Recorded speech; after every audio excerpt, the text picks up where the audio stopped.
Japan का Osaka शहर के निकट किसी गांव में एक जैन मास्टर रहते थे। उनकी प्रसिद्धि पूरे देश में फैली हुई थी और दूर दूर से लोग उनसे मिलने और अपनी समस्या समाधान कराने आते थे। एक दिन की बात है, मास्टर अपने एक शिष्य के साथ सुबह सुबह घूमने निकले थे कि अचानक ही एक व्यक्ति उनके सामने आया और बुरा भला कहने लगा।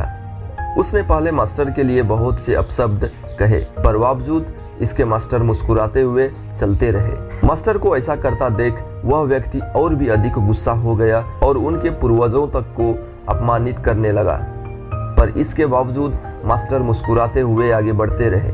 मास्टर पर अपनी कोई बातों का असर न होता देख अंततः वह व्यक्ति निराश हो गया और उनके रास्ते से हट गया। उस व्यक्ति के जाते ही शिष्य ने आश्चर्य से पूछा, मास्टर, आपने भला उस दुष्ट की बातों का जवाब क्यों नहीं दिया? और तो और आप मुस्कुराते रहे, क्या आपको उसकी बातों से कोई कष्ट नहीं पहुंचा? जिन मास्टर कुछ भी नहीं बोले और उसे अपने पीछे आने का इशारा किया। कुछ देर चलने के बाद वे मास्टर के कक्ष तक पहुंच गए। मास्टर बोला, तुम यहीं रुको, मैं अंदर से अभी आया। मास्टर कुछ देर बाद एक मैला कपड़ा लेकर बाहर आया और उसने अपने शिष्य को देते हुए बोला, लो, अपने कपड़े उतार कर इसे पहन लो। कपड़ों से अजीब सी बदबू आ रही थी और शिष्य ने उसे हाथ में लेते हुए दूर फेंक दिया। मास्टर बोले, क्या हुआ?